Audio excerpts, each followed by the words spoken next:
nuestro recorrido. El viernes ya salimos de vía digestiva. Revisamos todo lo que era ya esa parte terminal, ese recto perineal, en el momento en que precisamente el recto se transforma en ano, o cuando el recto pasa por ese levator ano, específicamente fascículos puborectales del levator ano. Listo, hicimos nuestro recorrido. Entonces, ¿qué nos queda? Nos queda hablar de región retroperitoneal. Ahora, no en el contexto de, porque es que ya hicimos un recorrido, por lo menos ya sabemos qué es retroperitoneal, qué órganos tenemos retroperitoneales, pues volver a hacer como un recorderis no cabe. Simplemente nombraremos algunos órganos retroperitoneales, no todos. Me voy a enfrascar en cosas que no hemos visto, que ya sabemos que están en la región retroperitoneal media y estructuras de la región retroperitoneal lateral. Empecemos por región retroperitoneal media.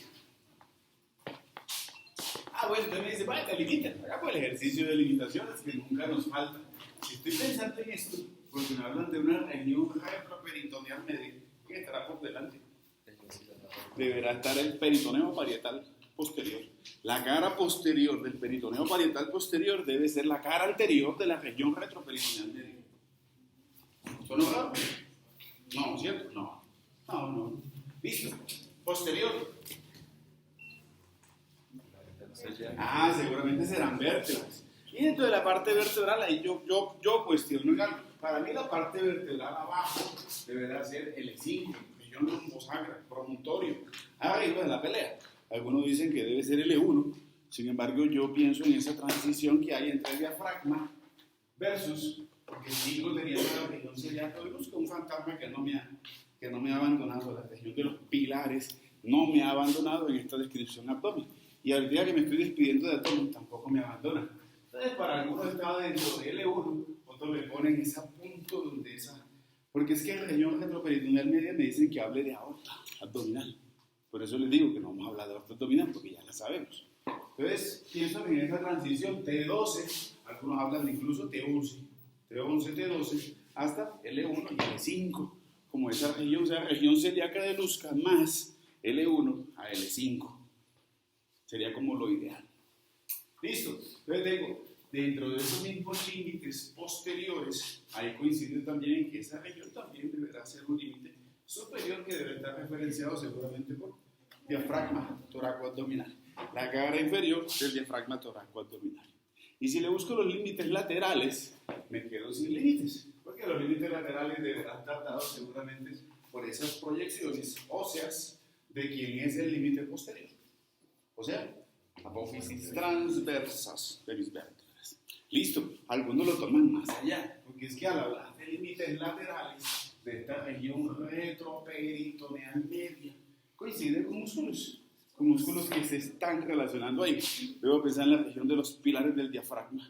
Debo pensar también en lo que hace el diafragma al bordear la región posterior del abdomen. O sea que voy pensando en los arcos, específicamente el arco de psoas. Y si hablo del arco de psoas, tendré que hablar de ese músculo que se relaciona con las vértebras T11, T12, que generalmente lo hace a nivel de T12, hasta L5, que es psoas major, con los cuerpos y discos vertebrales también, ¿de acuerdo? Entonces debo también colocar músculo psoas major. Listo, la tengo delimitada.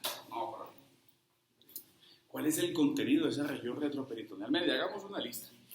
Uno no las vamos a revisar todas, pero obviando o incluyendo, sería mejor, coloco aquí. De lo que no vamos a hablar, ahorita vamos a hablar de unas cosas. Cava también vamos a hablar. ¿De quién no vamos a hablar? Porque ya lo tenemos listo. Algo que es laterovertebral y que es posterior. Uno, los nervios. Sí, acuérdense que habíamos dicho que tengo a los nervios espinales, en este caso de la región lumbar, de T12 a L5, y esos nervios espinales con sus raíces, una posterior y una raíz anterior. Y esa raíz anterior tenía divisiones, división anterior y división posterior. Estoy hablando de plejo lumbar. Listo, eso no lo vamos a tratar porque ya lo tenemos claro. Pero eso debe ser un contenido de esa región retroperitoneal. Ahí viene el problema. ¿Será media o será lateral? Está dentro de los límites laterales de la región retroperitoneal media. La salida de los nervios. ¿Sonó raro? No. Listo. ¿Qué más? Con todas sus ramas y sus interconexiones. cadena simpática lumbar. Y cadena simpática, tampoco la vamos a tratar porque eso lo tenemos listo desde antes de entrar. Hicimos el recorrido de una cadena simpática lumbar. Entonces no lo necesito. Sí lo necesito, pero no la voy a hablar porque ya lo revisamos. Nos quedan dos cositas que es necesario revisar. Es así, pues no tenemos todavía todo el contexto. Y es la aorta abdominal. Ya sabemos las ramas, no vamos a hablar de las ramas. También ya incluso en la práctica hemos hablado de las ubicaciones en sus nacimientos de cada una de las ramas de la aorta abdominal. Entonces, ¿qué voy a hablar de aorta? Uno, ¿dónde comienza a ser aorta torácica para convertirse en aorta abdominal? A nivel de T12. Esa transición, ese hiato aórtico está a nivel de T12. Eso me lo habían contado. Entonces, voy a tomarla desde ahí. Segundo, su ubicación. Aunque la hemos visto y la hemos percibido ahí, y lástima que no hayamos visto cambios, pero sí puedo encontrar una estructura que puede ser mediana o puede ser paramediana.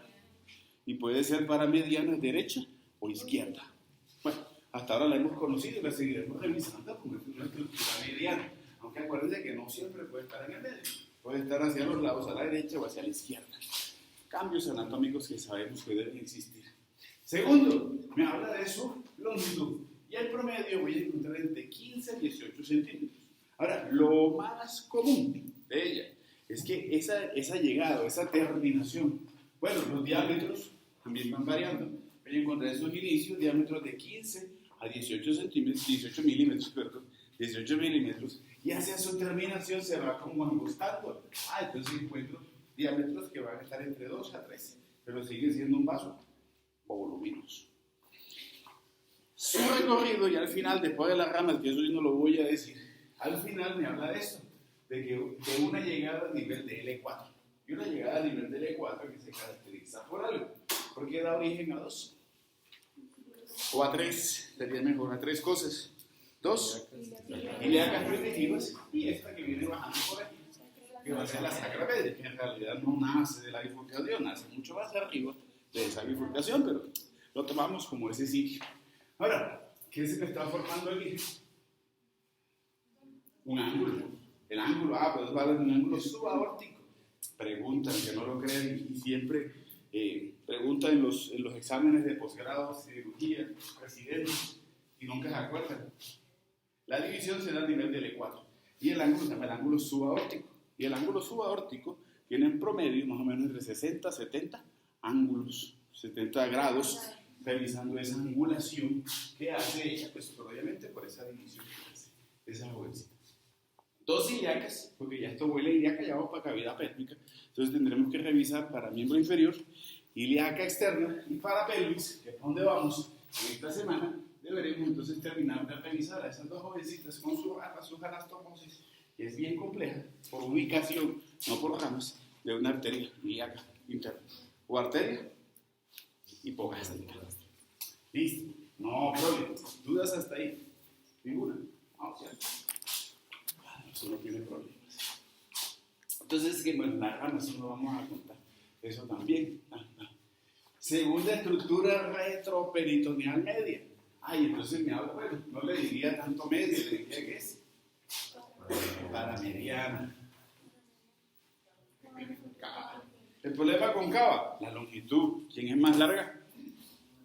La cava. La cava en promedio tiene unos 22 centímetros aproximadamente. La literatura me lo plantea así. Me dice que más o menos son 22 centímetros. Digo más o menos, no porque no esté seguro, sino porque ya sé que hay muchas variables. Por eso en las longitudes, y más en lo venoso, varía.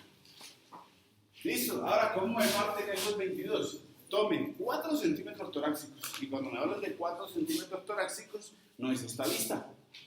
¿Cuál es la vista que me están planteando en los 4 centímetros?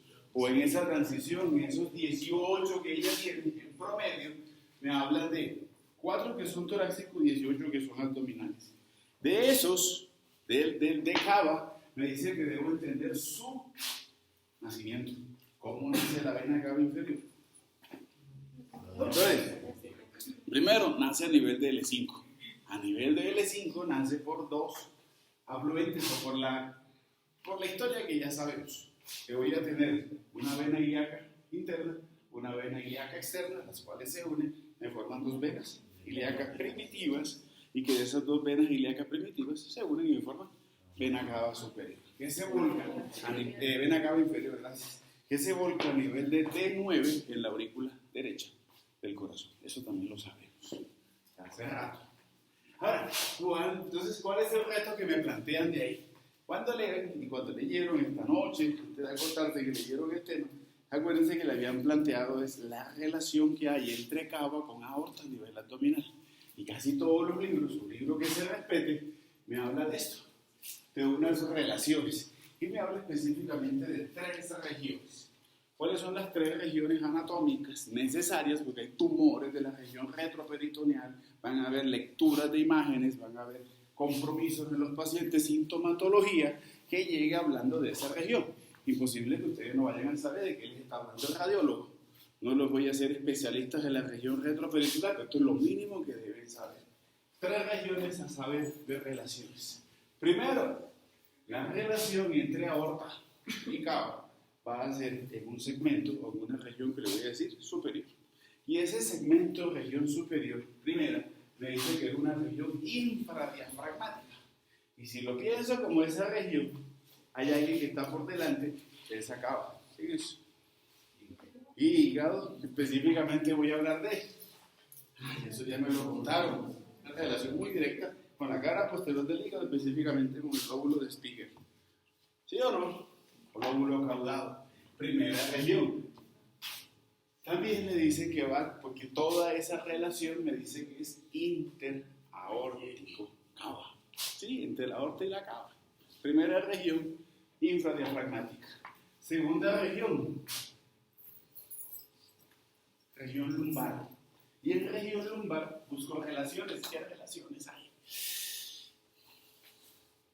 Y en una hoja, así que no se queden callados. Primero, algo le está pasando a esa relación. ¿Cómo es arriba? ¿Es amplia o estrecha? Es amplia. Arriba en su recorrido están separadas, pero no una amplitud grande. Entonces me dice que hacia el lumbar, ese espacio interaórtico cava primero se reduce. Y esa reducción está en que ellas dejan de ser esa V inicial para después volverse una junta a la otra. Entonces se reduce ese espacio entre las dos estructuras. Y empiezo a tener relaciones con quien las relaciono. 1. Vena lumbar ascendente. Si pienso en el lado derecho. 2. Relaciones izquierdas y derechas. Ya las dijimos. Nervios. Ramos anteriores, nervios, las raíces, nervios espinales, su emergencia con los plexos. Quedan 2. Cadena simpática. Algo que no metimos cuando estuve hablando de la región retroperitoneal, que es necesario incluir, pero es más de este tema que estaba aquí. Si no lo veo, no lo creo, ¿no?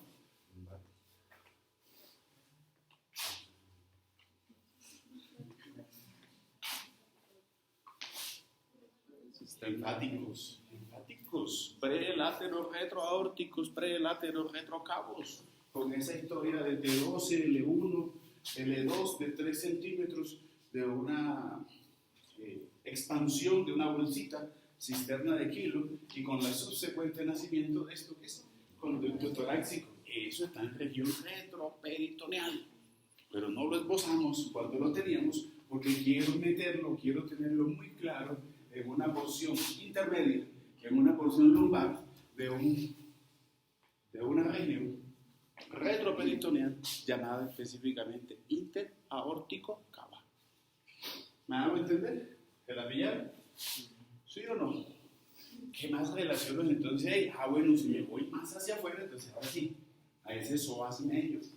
Pero también es necesario revisar estructuras anatómicas que cruzan literalmente a esa región. ¿Quiénes lo cruzan?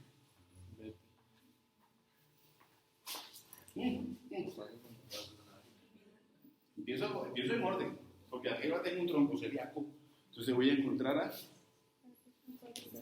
específicamente hacia la derecha, hepática, la gástrica izquierda que empieza a derecha, pero que después se vuelve izquierda, porque en realidad es izquierda, y la esplénica que van atravesando a esa región infradiafragmática, y ya esta región ahí como despidiéndose de lo infradiafragmático y comenzando a hacer a esa región lumbar, justamente ahí, en esa transición, ¿cierto? Esta región lumbar es lo que es piso de la región infradiafragmática, es techo de esta porción interaórtico-cava lumbar. ¿Vamos o no estamos? ¿Listo? ¿Qué más?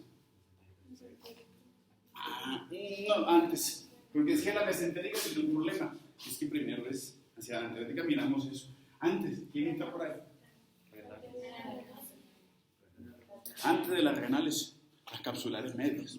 ¿Cierto? Estas capsulares, inclusive las diafragmáticas, las diafragmáticas van para arriba, eso no las cuento, van abajo. Pero si quiero las diafragmáticas medias, cruzan la región. Segunda, los vasos lumbares. Vasos lumbares cruzan literalmente esa región lumbar.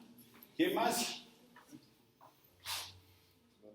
Los gonadales, vasos gonadales. Los vasos gonadales cruzan a esta región retroperitoneal, media, interaórtico-cava, región lumbar.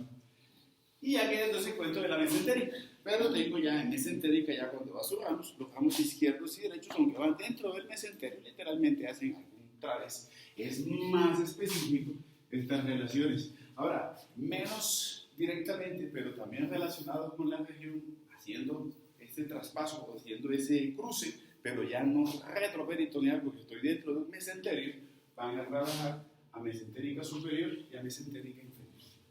Pero acuérdense que ya están dentro de una envoltura, están dentro de este mesenterio o dentro del mesocolon, como en el caso de esta jovencita. Literalmente y básicamente van a ser testiculares, van a ser vasos renales, van a ser vasos arriba, los que nacen de tronco celíaco y o capsulares medios. Son básicamente las relaciones de estructuras que cruzan. Las otras, aunque se pueden relacionar, están mucho más anterior y ya no tan retroperitoneales para relacionarlos en ese cruce de esa región. Queda claro el contexto. Me falta alguien que baja, ya no cruza, pero baja.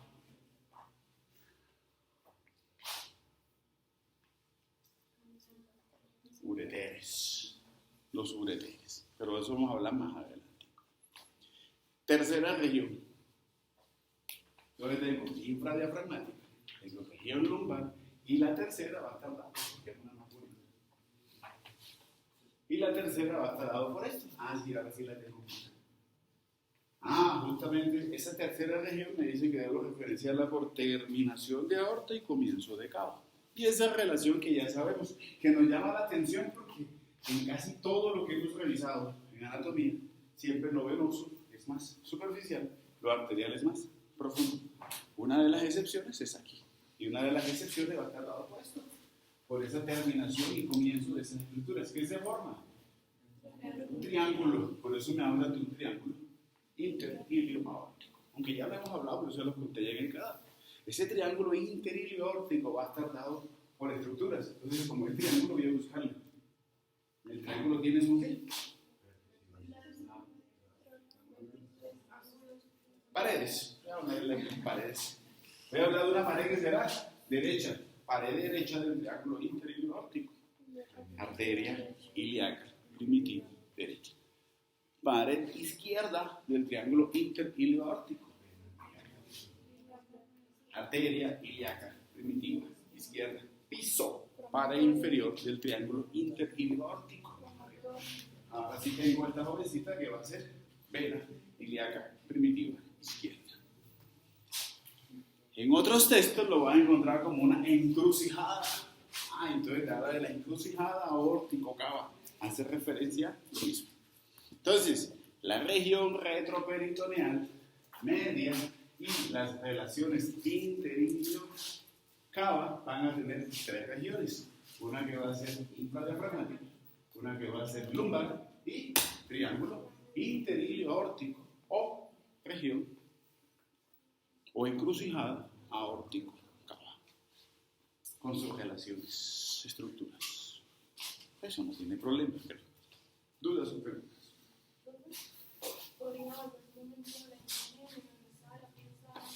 ¿Estaba aquí?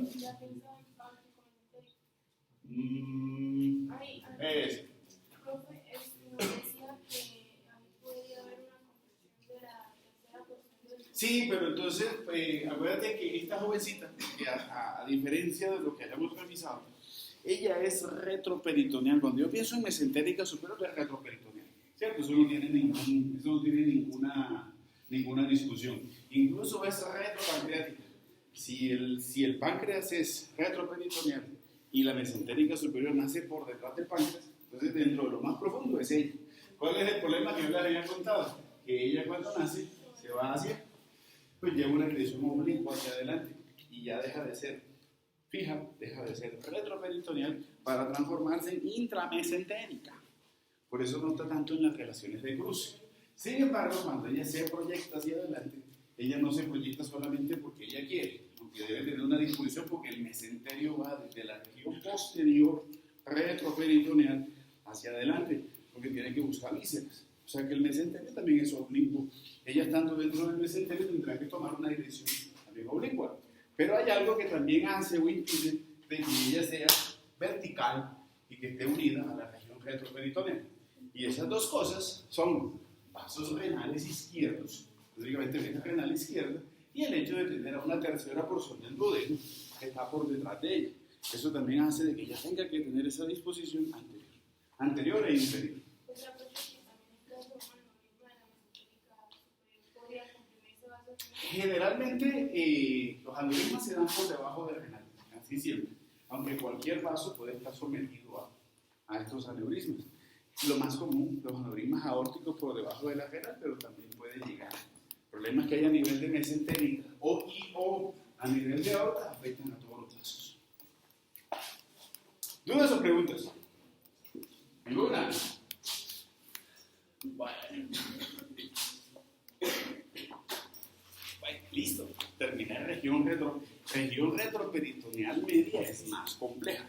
La estoy dando como muy no le diría superficial, porque no me gustan las cosas superficiales, muy reducida, porque es que esto ya lo hemos hablado. O sea, tienen que hacer la lectura de región retroperitoneal en la taller, porque no voy a repetir lo que ya dijimos, esto es mucho más complejo, pero la complejidad y se ve muy folclórico porque ya lo revisamos, en teoría, lo hemos revisado desde que comenzamos la descripción de abdomen, ¿cierto? Entonces, lectura, please. Salgo de región retroperitoneal media, contamos lo que no habíamos ya leído, lo que no habíamos visto, y me voy entonces hacia los lados, porque hacia los lados me hablan de que debo irme o revisar ahora estructuras anatómicas y regiones anatómicas que se encuentran en la región retroperitoneal lateral. Y lo más característico, lo que debo revisar en una región retroperitoneal lateral, van a ser 3 segmentos: un segmento superior, un segmento medio y un segmento inferior. El segmento superior deberá estar dado por lo que está encima del riñón, que va a ser una región suprarrenal. La región media deberá estar dado por lo que está en esa región básicamente, que va a ser renal, y el sector inferior va a ser un sector ureteral. Entonces hablemos de región retroperitoneal lateral con sus 3 segmentos. Listo. Entonces tenemos que hablar de riñones. Hablemos de riñones. Bueno. Primero, orientación. ¿Cómo los veo? Pueden estar verticales, pueden estar oblicuos, ya sea con una oblicuidad que lleve a esta línea axial hacia arriba, convergente, hacia abajo, divergente, o a la inversa. Lo otro que puedo pensar es que el riñón en su posición pueda estar mirando hacia posterior porque pueda estar mirando hacia anterior. ¿Cuál es cuál? Ubicación. Primero, tengo ubicaciones de él que van a ser torácicas y ubicaciones que van a ser lumbares.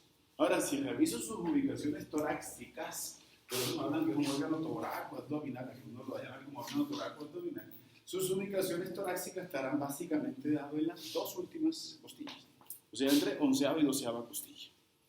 Segundo, voy a encontrar que el eje axial del riñón va a estar proyectado por al trazar esta línea, que no sé si se alcanza a ver esta línea que tracé ahí, me dice que su línea axial va a ser oblicua y que su oblicuidad va a ser de que sus regiones superiores o el borde vertical, le ponemos nombre, no sabemos cómo se llama esto, más adelante les cuento, la línea axial va a ser convergente hacia arriba y va a tener divergencia hacia abajo.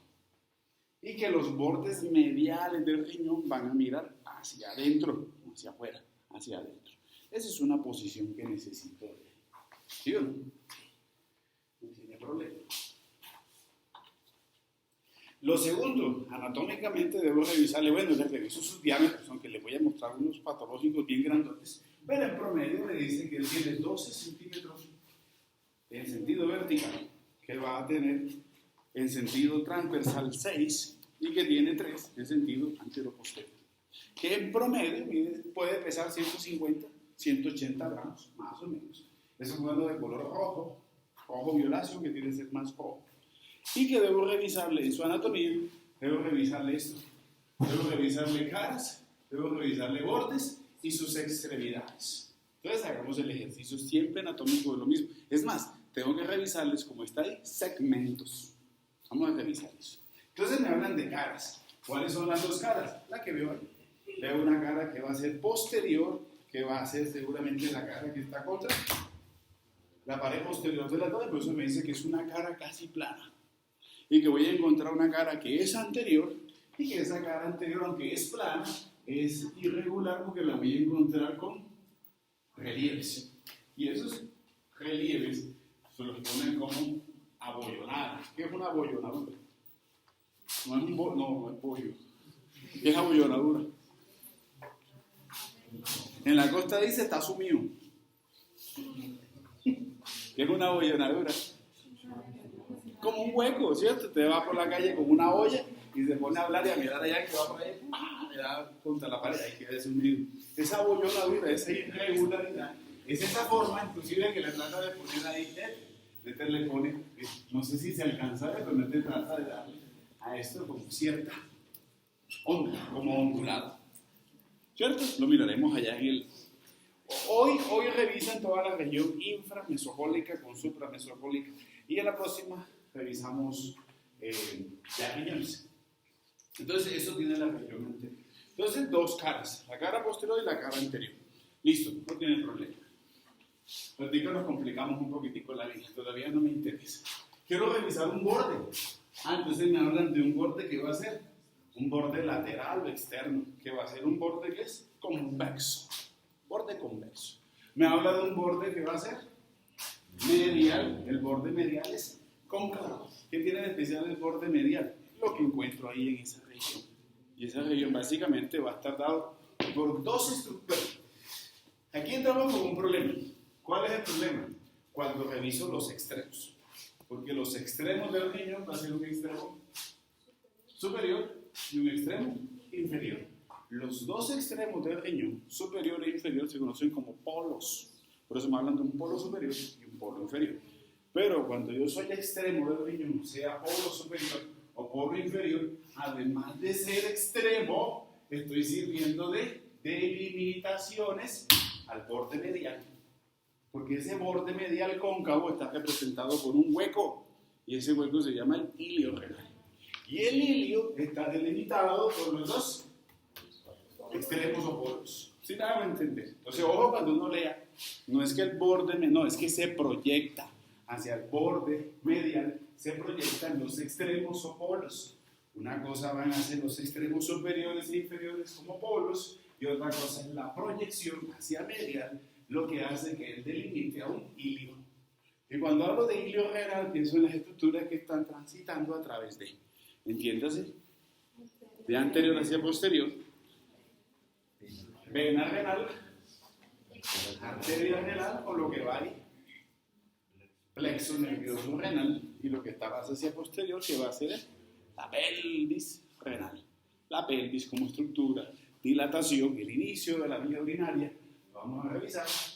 Después almacena 9-11 cc en promedio de orina y va a ser ese inicio de la vía excretora renal. Entonces la pelvis como dilatación, como inicio de la vía excretora de orina, que después sufrirá un adelgazamiento y se transformará en un conducto que le voy a decir el uretero. El uretero. Hola. ¿La qué? No, ahorita hablamos de seno. Seno es el espacio, pero ya el espacio que está dentro del riñón que le da paso a estas estructuras. Hasta ahorita solamente quiero este huequito. Más adentro hablaremos de seno renal. ¿Listo? No problem está ahí. Vamos sencillo, sin estrés. Bueno, están los polos. Ejercicio que debo hacer. Los ejercicios que me han planteado fueron pulmones, fueron hígado, y ahora me planteo un ejercicio para entender la irrigación de riñones. Los riñones o el riñón lo voy a dividir en 5 segmentos. Los segmentos están ahí pintaditos. Entonces me hablan de un segmento que va a ser posterior, un segmento que van a ser superior, segmento inferior, antero superior y antero inferior. O sea que si yo como arteria, por decir algo, entro al riñón, lo primero que ya me estoy pensando es que esta jovencita cuando entra tiene que 5. Tiene que darme mínimo 5 ramas. Después miraremos eso con más contexto porque tienen que hacer más cosas y más complejas, pero por lo menos necesito que la arteria renal, cuando entre, tiene que buscar o tiene que transformarse en arterias segmentarias. Y que la segmentaria será segmentaria.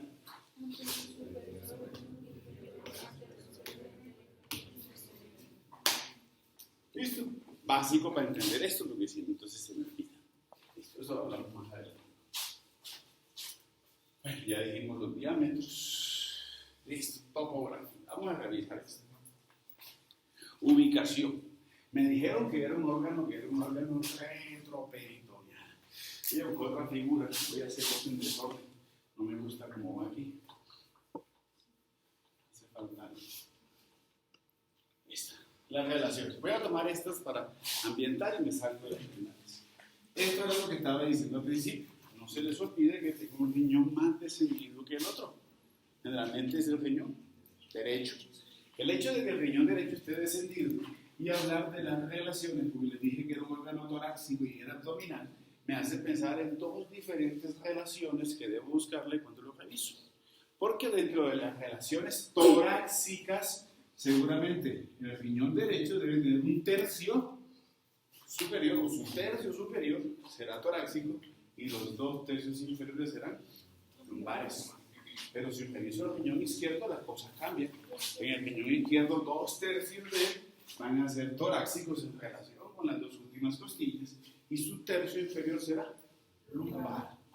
Y si le busco relaciones con estructuras vecinas, que es lo que vamos a hacer ahorita, pues obviamente habrá una relación mucho más cercana de él hacia la cresta ilíaca, riñón derecho, hacia la cresta ilíaca derecha, que del riñón izquierdo que estará más separado. Pero una relación que cambiará seguramente debe ser cuando, pero ya lo dijimos en pulmones. Lo mismo, riñón es más complejo, lo voy a dar de una manera, sobre todo las relaciones. ¿Por qué? Porque es que ya le pusimos todas las relaciones al riñón. Entonces les toca a ustedes el ejercicio, es recordar ahora el riñón las demás relaciones. No voy a hablar de pulmones, no voy a hablar de flexura cólica, no voy a hablar del duodeno, no voy a hablar de colon transverso, ni voy a hablar de hígado. Entonces, por favor, les toca revisar nuevamente todas las relaciones que habíamos hablado de órganos supramesocólicos y sus relaciones ahora con riñones, con pleuras, sin comentarios, ¿cierto? Listo. Bueno, entonces necesito esta topografía del riñón. Este es un corte transversal. En el corte transversal voy a revisar esto. Aquí estoy viendo esto que viene por aquí. Eso es peritoneo parietal posterior. Entonces vuelvo a un contexto. El riñón va a ser retroperitoneal. Pero algo que cambia en esta historia es que el peritoneo parietal posterior no está pasando por la cara anterior del riñón. Lo que me está diciendo es que el riñón tiene su propia envoltura que nace de la musculatura de la pared posterior del abdomen. Y si tomo como referencia, esto tiene que ser músculo psoas major, esto tiene que ser músculo quadratus lumborum. Y lo que me está diciendo es que tengo 2 fascias que envuelven el riñón. Una fascia que va por detrás, que comienza en la cara anterior de las vértebras lumbares y o 2 últimas vértebras torácicas, y que tapiza la cara anterior del psoas major, que tapiza o que se relaciona con la cara anterior del quadratus lumborum y que va tapizando la cara posterior y lateral del riñón.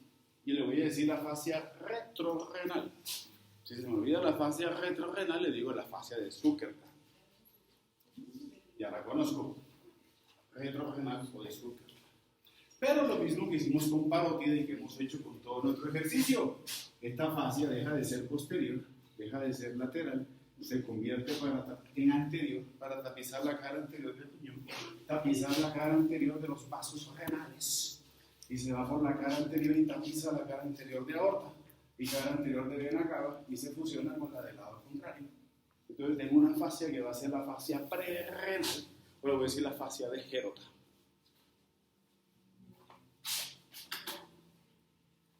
¿Sí o no? ¿Problemas ahí?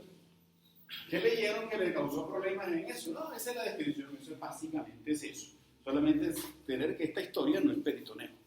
Como el peritoneo parietal posterior no, sale completamente de ahí. Esta envoltura es una cápsula propia del riñón. Por eso la literatura me habla de esto, que el riñón tiene esto que va a estar aquí. Eso, no, esa no es. No sé si lo leyeron. Ese contexto. Léalo y me cuentan si se entiende eso o no se entiende. ¿Qué acabo de hacer? ¿Qué acabo de formar con esto? Un compartimento renal. ¿Y qué tengo en ese compartimento? Pues fácil. Voy a tener la fascia prerrenal o de Gerota, la fascia retrorenal o de Azul. ¿Qué me haría falta pensar entonces? Que tengo entre esas fascias y el riñón, tengo un espacio. ¿Cómo se llama el espacio? Alrededor. Tengo el espacio perirrenal. ¿Cuál es el problema del riñón? Que ese espacio perirrenal, que está literalmente conformado por grasa, debe servirle a él seguramente. Lo entiendo a la grasa como algo para protección, amortiguación.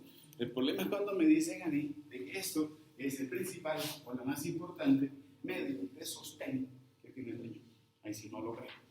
Y se vuelve mucho más difícil de comprender y mucho más entendible como una falla anatómica cuando pienso en la envoltura que tiene internamente el riñón. ¿Ya miraron el riñón y listo? Sí. La envoltura del riñón. No pensar. Si decimos que sí, me la pregunta. Entonces me dicen esto, me dicen que el riñón tiene una cápsula fibrosa que lo recubre, que lo hace ver brillante. Ahora, yo este contexto, esta historia, yo pienso en que esto lo hará liso o lo hará el jugoso, esa cápsula, como se ve. No quiero ni siquiera utilizar una neurona, quiero solamente ver y buscarle algo lógico. Si ustedes miran un riñón y miran esa cápsula y lo ven así como lo ven, ustedes piensan que el riñón va a ser áspero o va a ser liso. Liso por su cápsula adiposa. El problema de la historia radica en esto. Radica en que voy a tener a un riñón que va a estar dentro, que está entre una envoltura anterior o fascia prerrenal, una retrorenal, que tiene una cápsula que lo hace liso y que lo hace como resbaloso, y tengo un espacio perirrenal lleno de grasa. Primer contexto, me hace falta. Eso es lo que estoy viendo en sentido transversal. No tendría problema. Miremos lo que sucede en sentido cuando hago un corte sagital. Miren lo que tengo aquí. Un corte para sagital. ¿Qué tengo en el corte para sagital? Fascia prerrenal, fascia retrorenal. ¿Qué sucede con las dos fascias? Las dos fascias ahora hacia arriba se reúnen. Cuando se van hacia arriba, tapizan el polo superior del riñón, tapizan a la glándula suprarrenal y las dos fascias me dice que terminan uniéndose e insertándose arriba a nivel de músculo diafragma torácico. Perfecto, no hay problema. ¿Qué sucede hacia abajo? Fascia retrorenal, fascia prerrenal se relacionan o se desprenden de esa cara inferior o de ese extremo inferior del riñón. Las fascias continúan separadas, viajan separadas, y cuando llega a nivel de esto, que deberá ser ¿qué? ¿Qué es eso que se muestra ahí?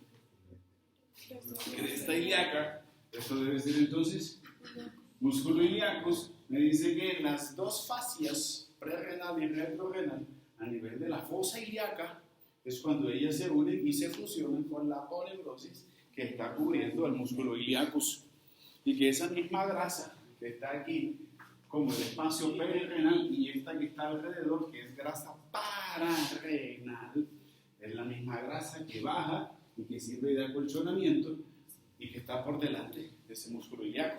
Solamente que acá cambia de nombre, porque acá se llama espacio cerebroadiposo de Bogros. ¿Ya saben por dónde voy o no voy por dónde voy? Bueno, sigo avanzando a ver si me entienden la idea. Listo, perfecto, no problema. Entonces miremos otro concepto. Trauma, me atropellaron, trauma, me tiré de la mesa y caí con la planta del pie y no caí, haciendo con la punta del pie para hacer esa amortiguación. O bueno, por ejemplo, grave la buceta. Me dicen algo, mire, doctores, el medio de fijación del riñón se llama, 1, presión de órganos abdominales. 2, se llama pedículo renal. 3, se llama espacio perirenal. ¿Cuál de los 3 es efectivo? Ninguno. Yo soy, ¡pum!, me pegaron, me estrellé, hago un movimiento visceral y este movimiento visceral seguramente hace un vector de fuerza que lo lleva hacia atrás. Esto es sólido. Esto va a ser órgano sólido como el hígado, o bueno, un órgano que sea friable como vísceras, pero no pienso en lo friable o lo que sea duro, sino en la dirección de fuerzas. Me interesa la dureza de la pared posterior del abdomen. Eso hace que cualquier fuerza que venga hacia adelante e incida sobre esa cara anterior del riñón, ¿qué le pasará a ese riñón? La presión abdominal deja de ser la estructura que le sirva a él como fijación y va a ser la estructura que golpea o lo incide y va a servir para desplazarlo. Pienso que esto es, yo con mi mano húmeda tengo un jabón agarrado con mi mano. ¿Qué pasa si le hago presión? Se me resbala.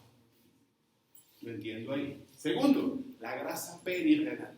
La grasa le sirve de amortiguación, pero ¿en qué momento esa grasa o las fascias pueden servir para mantenerlo en su posición? Hacia arriba sí, porque tengo la suprarrenal y una unión que hace muy fuerte arriba con el músculo diafragma. Pero hacia abajo las dos hojas están separadas, o sea que tengo un trayecto, tengo una separación, porque las hojas, en vez de haber besado a ese extremo inferior, lo que hicieron fue continuar separadas, o sea que se crea una vía para un descenso del riñón. Y lo tercero que pensé que le podía servir va a ser los pedículos renales. Cuando un pedículo renal puede servir para hacer fijación. Cuando este jovencito desciende, el pedículo simplemente, aunque trata, no va a poder, lo que hace es, en un descenso del riñón, va a hacer dobles o pinzar a esos vasos renales. ¿Se entiende el contexto? ¿Sí o no? Bueno. Listo, entonces vuelvo a esto. Porque eso me preocupa. Me preocupa eso, un espacio perirenal que está comprendido entre lo que es la cápsula fibrosa propia del riñón y esas dos fascias que están pasando por encima de él. Un espacio perirenal que va a estar dado por esa grasa y por una cobertura alrededor que también es de grasa. Todo es grasoso. Y esto va a ser la grasa pararenal. En últimas está en posición, pero no tiene una posición firme, no tiene una posición, o tiene una celda renal que lo haga tan efectivo al momento de haber un trauma o al momento de tratar de evitar que un vector de fuerza incida sobre él y se provoque un descenso renal. El problema del descenso renal, ¿cuál es? El pedículo y el pinzamiento del pedículo. ¿Entiéndase? Arteria, ¿entiéndase? ¿Sí o no? Bueno, listo. Relaciones. No todo es malo en esta vida. Salimos de eso que es malo. Eso no lo quisiera tener ahí. Bueno, dentro de las relaciones, bueno, a ver con quién se relaciona. Tenemos una lista. Esta es especial para que estudien la lista esto es relaciones posteriores. ¿Y será que se me pierde? No, yo no creo, imposible. Relaciones del riñón hacia atrás. Unas relaciones, ya lo dijimos, las primeras, torácicas. Ahora, si pienso en relaciones torácicas, por obvias razones hacia arriba, deben ser relaciones que deben ser diafragmáticas. Y si pienso en la cara posterior del riñón, ¿qué otras relaciones son posteriores? Cuadratus lumborum y psoas major. ahí lo estoy viendo, pero hay alguien adicional que entra también dentro de esa relación posterior, que no lo puedo obviar. Transversus abdominis, como musculatura. Listo, eso es relaciones musculares o relaciones posteriores que tiene el riñón. Esta otra es para relaciones anteriores, pero es así.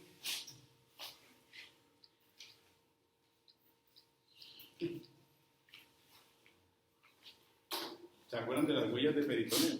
Ah, sí, bueno.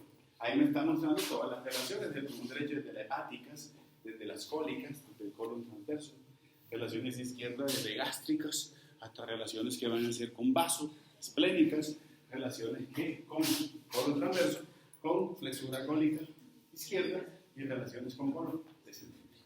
Sin comentarios. Entonces, por favor, revisen. Yo sé que las tienen fresquitas, pero mejor revisar eso. Bueno, pero entonces, dos cosas adicionales. Cuando pienso en relaciones posteriores, ¿serán que las relaciones serán solamente musculares?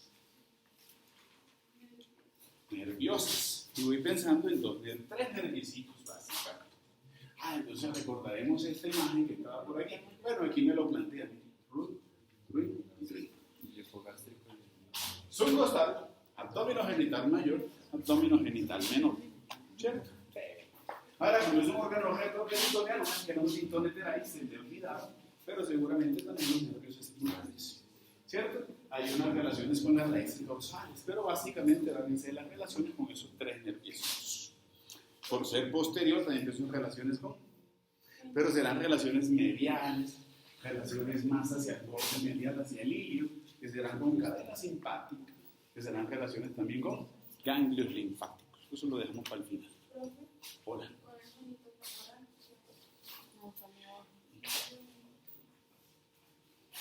Relaciones posteriores de nervios y de estructuras que, digamos, que atraviesan, transitan, que son oblicuas.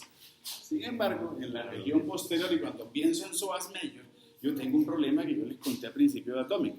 Cuando pienso en psoas major, uno de los nervios que aparecen, aunque debo relacionarlo con psoas major, debe ser génito, aunque la imagen, génito femoral.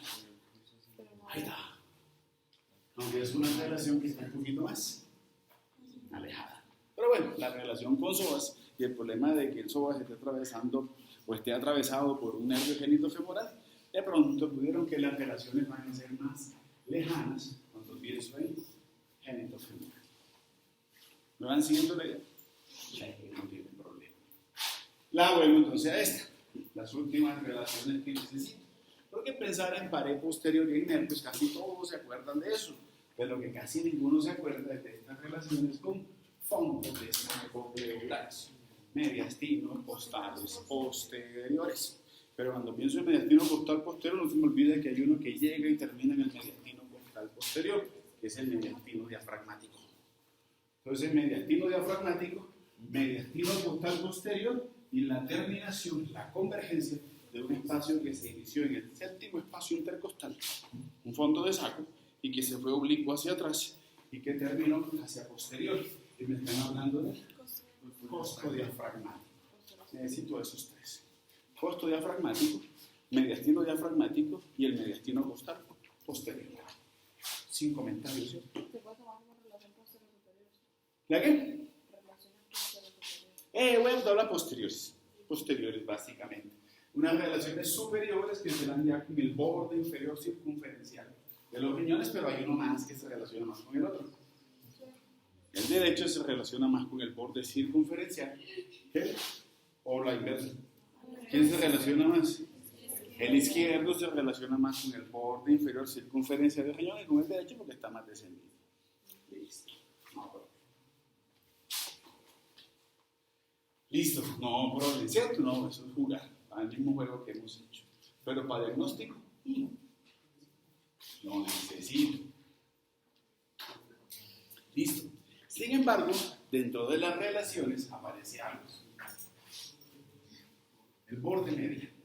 Porque el borde medial tiene una relación muscular, sí, como el borde medial mira hacia adentro, pienso que una relación por lógica que debe tener el borde medial del riñón, si lo proyecto hacia por la dirección que él lleva, que es hacia atrás, tiene que ser con músculos psoas major.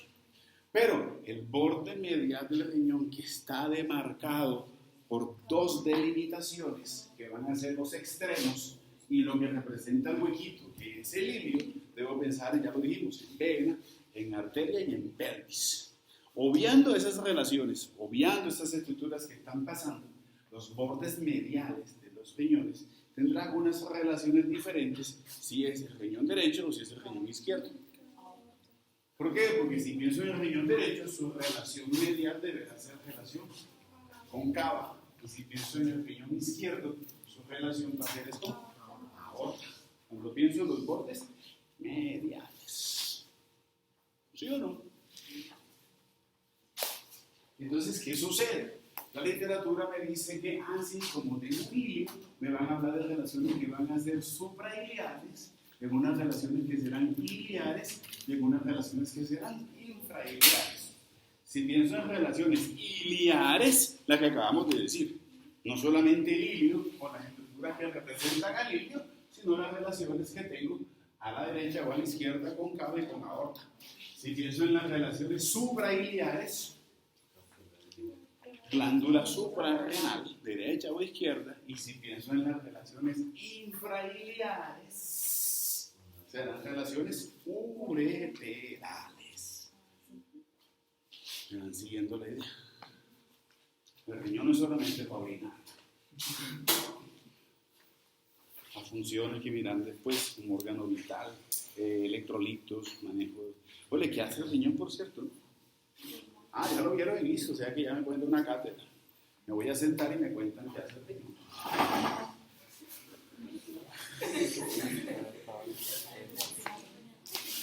Ajá. Histología y no más histología, y no hablan un poquitico de qué hace. El riñón actúa como glándula, y si es glándula quiere decir que secreta. Dos cosas que se van a acordar, aunque también secreta más. No voy a meter hasta eso. Bueno, voy a pensar en una eritropoyetina que hace maduración de glóbulos rojos.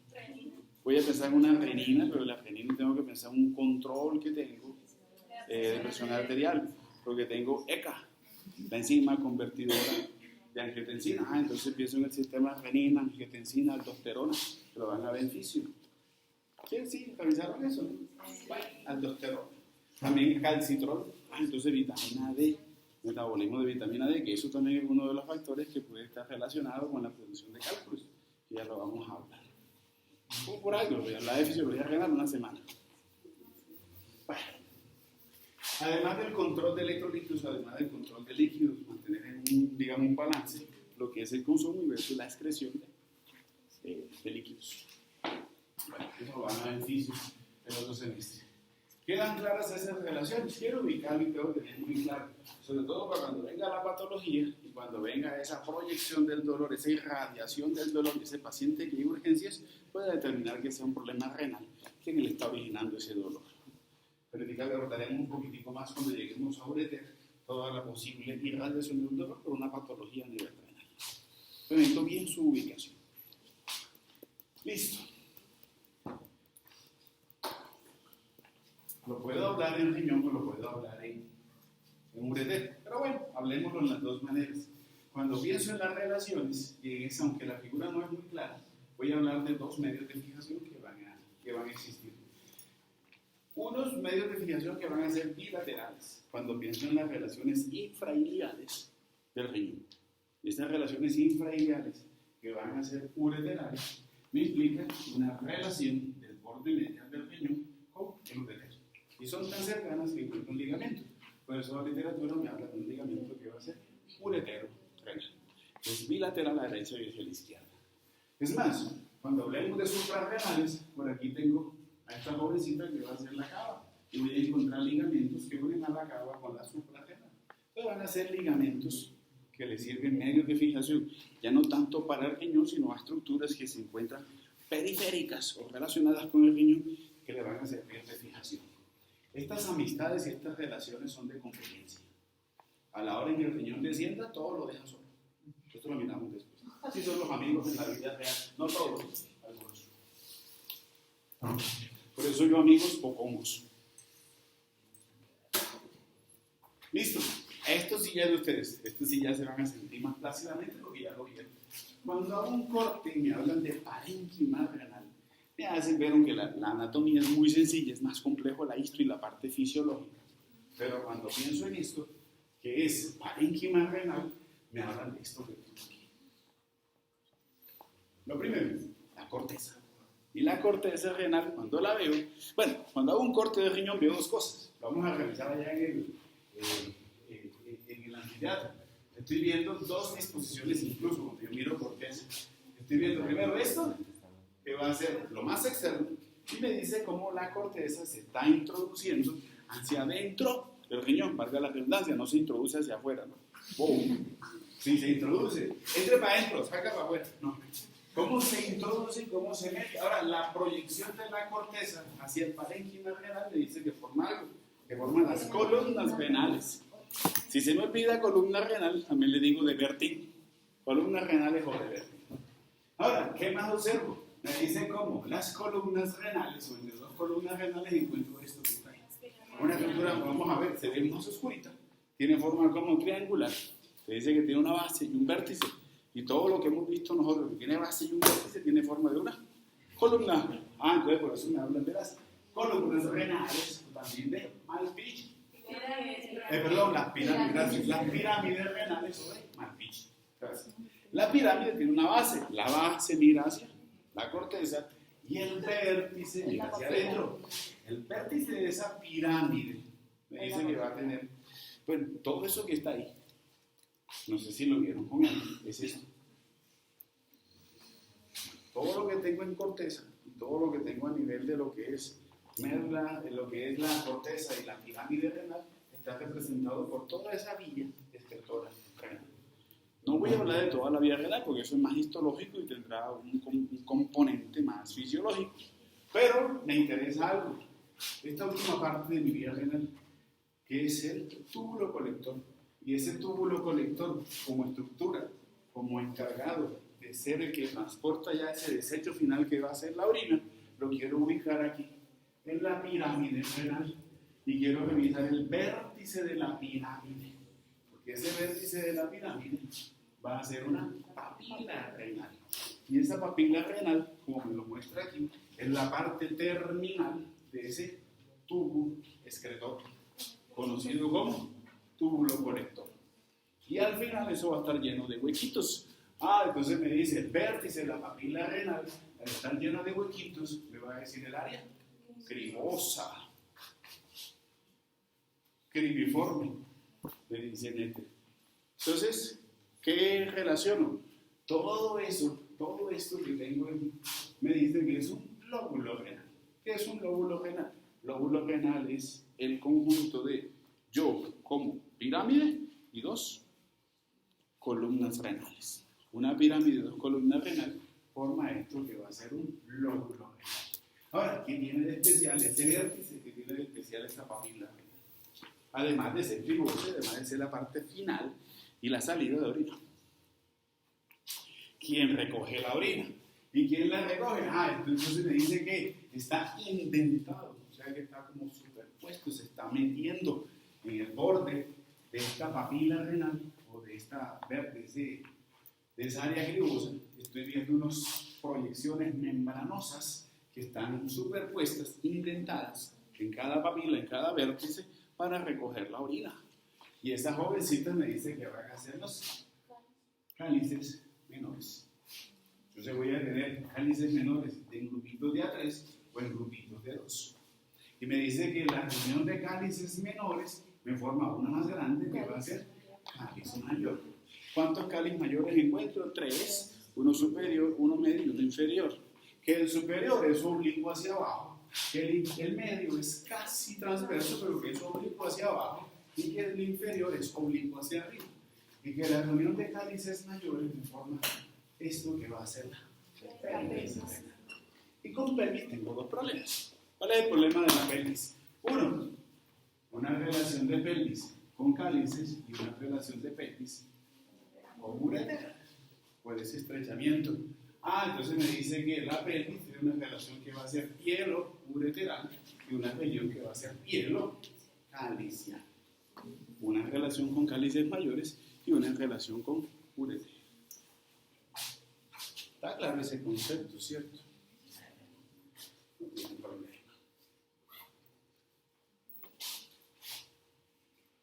Bueno, me hablaban de seno. Ahora sí relaciono aquí el seno. Dos cosas. Esto es la entrada. Y esa entrada, no veo a la arteria, no veo a la vena. Pero sé que aquí tengo un huequito y que ese huequito le voy a decir el ilio. ¿Cierto? Pero si me proyecto más hacia adentro del ilio, estoy viendo que pelvis, vena y arteria renal hacia adentro del riñón tienen un espacio de aproximadamente 3 centímetros por 2.5 centímetros en sus dimensiones. Y que ese espacio está recubierto por grasa y ese espacio le voy a decir seno. Entonces tengo dos cosas: el ilio como hueco por donde pasa y el seno como espacio donde alberga esas estructuras. ¿Sí se entiende la diferencia, cierto? Listo. Bueno, vital para esto, para entender fisiología renal, tener muy claro esto que se llama irrigación. Miremos a ver cuál es el encuentro de la irrigación. Bueno. Ya antes que me olvide. Anoten, por favor, porque lo voy a evaluar. 2 puntos aparte. 1. www.revistasesmedicina.com o ponen revista CES Medicina. CES, C-E-S. Revista CES Medicina. No porque vaya, no, se lo digo porque lo hicimos aquí, no para que yo no necesito muchas flores. Las flores me las gano yo solo, gracias. Revista CES Medicina. Sí, suena así, pero yo cuando es así, soy así. Ay, qué tal, no, de nada. Sí, no, ¿para qué? Ahí sí no tengo modestia, porque ¿para qué? Revista CES Medicina. Y buscan diciembre del 2014. Y en Case Report van a revisar el artículo que se hizo aquí en la universidad. Lo vamos a evaluar. Está en español, no me preocupe. El único que ha escrito en español. Me escribí en español. Pero bueno, no hay problema. Y hablamos sobre eso. Hacemos un quiz y revisamos a ver qué es eso. ¿Listo? Diciembre del 2014 ya. Busquen. ¿Qué? Diciembre de 2014. Case Report. Reporte de caso. ¿Listo? Bueno. ¿Qué voy a encontrar cuando miro arteria renal? Lo más común es que sea una arteria renal. Entonces tengo una arteria renal izquierda, una arteria renal derecha. Diferencias anatómicas con las arterias y venas renales. Hola. Debería entrar para mañana, pero bueno. No, como hoy no estoy con ustedes, mañana en las clases que tengamos que vamos a revisar riñón, entonces voy a preguntar. Ya lo leen esta noche. ¿Qué tiene de diferencia los vasos renales? Pero entonces fíjense cómo cambia. ¿Por qué cambia? Porque cuando yo miro vasos renales izquierdos, tengo una diferencia. ¿Cuál es la diferencia? La arteria va a ser más corta. Y el problema de mi arteria es en la longitud, que va a estar entre 3 y 2.5 centímetros aproximadamente. Eso que estoy diciendo ahorita es para compararlo con el artículo. O sea, debe estar en un 20. ¿Qué pasa con la vena? La vena es más larga. Porque la vena tiene una particularidad. Uno, la vena normalmente, comúnmente, tiene que ser un vaso que es más largo porque la otra es derecha. Entonces, en promedio pueden ser de 5 hasta 6 centímetros, aproximadamente hasta 7 puede llegar. De 3.5 en adelante puede estar. Generalmente es más, pero en promedio. Ahora, ¿qué tiene de particularidad? Opciones, búsquenle opciones, a ver, ya con lo que hemos revisado. Una opción pudiera ser que este vaso renal, lo más común que hemos visto, es que pase entre dos estructuras. Adelante, arteria mesentérica superior, y por detrás, aorta. Y segunda opción que puede haber, que pase por detrás de la aorta. Entonces debemos, y seguramente les van a referenciar, y en la literatura lo van a ver, porque no voy a hablarle de todas las variables, pero puedo encontrar venas renales izquierdas retroaórticas. No se les olvide que eso es un punto de vista anatómico para por qué mi paciente puede sufrir de hipertensión. Hipertensiones, desde un punto de vista anatómico. Lo van a revisar en el artículo está. ¿Listo? 2 puntos. Esas son las presentaciones que voy a encontrar. ¿Qué pasa con los vasos renales derechos? La arteria en promedio va a ser más larga, entonces va a medir entre 3 a 4.5, incluso hasta 5 centímetros, pero casi siempre va a estar entre 3 a 5 centímetros. Y ahora la vena va a ser mi vena. La vena va a ser más corta. Entonces va a estar entre 3 hasta 2.5 centímetros. Es como a la inversa. Listo. Eso en cuanto a eso. Ahora, en cuanto a la arteria renal, se considera que es como un vaso único que está naciendo a nivel de L1, entre L1 y L2, en los bordes laterales de mi aorta, y que debe abordar al riñón. El problema es que cuando ella decide abordar, pues ya sé lo que ella tiene que hacer. Ahora, la figura me está diciendo de que esta arteria renal, incluso como vaso único, cuando llega el hilio comienza a dividirse. Yo sé que tiene que dividirse en 5, pero puedo encontrar ramas extras. Esas ramas extras pueden abordar arriba, o pueden abordar, no está en la figura, pero pueden abordar abajo. En el vaso pasó algo muy similar, y en el vaso le decíamos que polares. Aquí voy a decir lo mismo. Puedo encontrar ramas que no tomen el hilio, sino que se van hacia los extremos, entonces les digo arterias polares. Encuentro polares superiores, aunque la figura no está polares inferiores. Pero hola. ¿Y esas van a ser lo mismo, pero van a ser segmentarias? Tienen que hacer lo mismo cuando entren. Tienen que hacer lo mismo cuando entren, aunque hay cosas que difieren. Ahí ya cambia la historia, va básicamente a parénquima. Pero la organización y lo que vamos a revisar ahorita de cómo es la división cuando entra por el hilio va a variar cuando entran por los polos. Pero básicamente esta es la que prima en la explicación del río. Entonces hagamos el ejercicio. ¿Cuál es el ejercicio que debo hacer? Hombre, lo que pasa es que por lo que estoy viendo aquí, y creo que por esto que estoy viendo acá, la arteria renal tiene unas ramas que van a ser intrarrenales y unas ramas que son extrarrenales. Miremos las ramas intrarrenales. Cuando yo soy arteria, me perdonan ahí un poquito eso. Cuando yo soy arteria renal y decido entrar, hago una secuencia de cosas. Lo primero, cuando entro por el hilio, lo primero que debo hacer debe ser, tengo que dar 5 ramas. Es más, la figura incluso me dice algo. Hay alguien que se interpone entre mí como arteria y que me dirige para yo dar unas ramas. La pelvis. Y por eso en la literatura, si no los encuentran como arterias segmentarias, deben decir arterias prepiélicas y arterias retropiélicas. Piélico es pelvis. Entonces, arterias segmentarias, ya lo dijimos. Antero superior, antero inferior, y la que teniendo por detrás, que es la arteria segmentaria posterior. O me pueden hablar de arterias prepiélicas. Las prepiélicas también serán. Y será superior, inferior, antero superior y antero inferior. Y la rama retropiélica, la que veo ya como a trasluz, que tiene que ser la segmentaria posterior. Entonces, si cualquier libro que lea, me ubico, no me pierdo. Listo, primer contexto hecho. Lo primero que tiene que hacer mi arteria renal tiene que ser dar arterias segmentarias, con esa disposición. Independientemente, cuidado si comen alguno. Independientemente de que yo soy segmentaria, avanzo. Y cuando avanzo, ¿qué busco? Voy en vía de quién? Voy en vía de la pirámide renal. Voy en vía de las columnas renales. Entonces, en mi avance, yo como arteria segmentaria, me voy a dividir en arterias que van a ser interlobulares. Y las arterias interlobulares, ahora sí, son divisiones y van con destino hacia pelvis y hacia pirámide. Y cuando yo, como arteria interlobular, abordo a esta pirámide renal, cambio de nombre, entonces me llamo arteria arcuata. Arcuata o arqueada. Arcuata o arqueada. Y después de que soy arteria arcuata o arqueada y termino de abrazar a esa médula y a esa pelvis y a esas pirámides renales, me voy a transformar en arterias que van a ser las arterias interlobulillares. Pero mis arterias interlobulillares son de 2 tipos.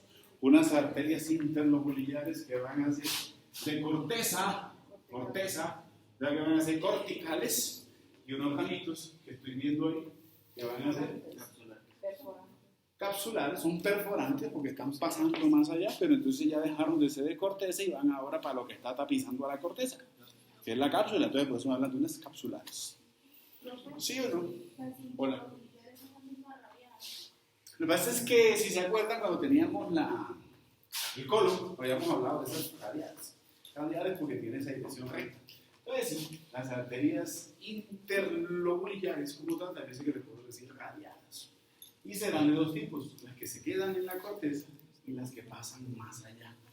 Eso lo entiendo como un ramo perforante que están pasando hacia la superficie, hacia la cápsula. ¿Sí o no? Eso es lo que necesito saber de una arteria. ¿Dudas o preguntas? Uy, se me acabó el tiempo. ¿Cuál? Cuando hablan de las arterias retrocélicas, La línea exangüe de Hirsch. Dígalo mañana. Mañana hablamos de la línea exangüe. Ese es como el área vascular de Trex. Yo eso no me lo paso, pero se las cuento porque de todos modos allá cuando estén en cirugía, cuando están en nefro, seguramente les van a preguntar por eso. Se considera como un punto anatómico más que no hay irrigación, es un punto donde puedo hacer un corte facilito. Es que si tengo unas ramas que son prepialicas y unas retropialicas, la línea exangüe se considera como un punto donde puedo hacer un corte sin afectar a las pre y a las retro. ¿Dónde era? ¿Cierto? Sí, mañana lo miramos. Entonces me recuerdan que vamos por ahí. Cuéntenme todo. ¿Ok? Ahí cambian, las formas cambian. En el proceso de madurez, y no sé si de pronto en Henry lo han visto, los niños generalmente tienen los riñoncitos así como lobuladitos. No sé si habrán visto el de vaca. ¿Han comido el de vaca? ¿No han comido el riñón? Bueno, tarea, mañana. En la tarde, en el almuerzo, no esta mañana, ahora en la mañana, a mediodía o en la tarde, pidan que les sirvan riñoncito. También uno de los grandes placeres de comer. Muy sí. No, completamos el riñón. Delicioso. Entonces, la forma lobular va a ser unas formas iniciales, intermedias entre todo el proceso de madurez y de desarrollo que tiene el riñón. No tiene mayor problema. Otra cosa es cuando se vuelven poliquísticos. La forma de quinte también le hace formar como ciertas, pero ya eso es patológico. Da una forma más o menos parecida. Lo van a ver en Embry, también lo van a ver en patología. Me recuerda que vamos por aquí. Mañana seguimos entonces con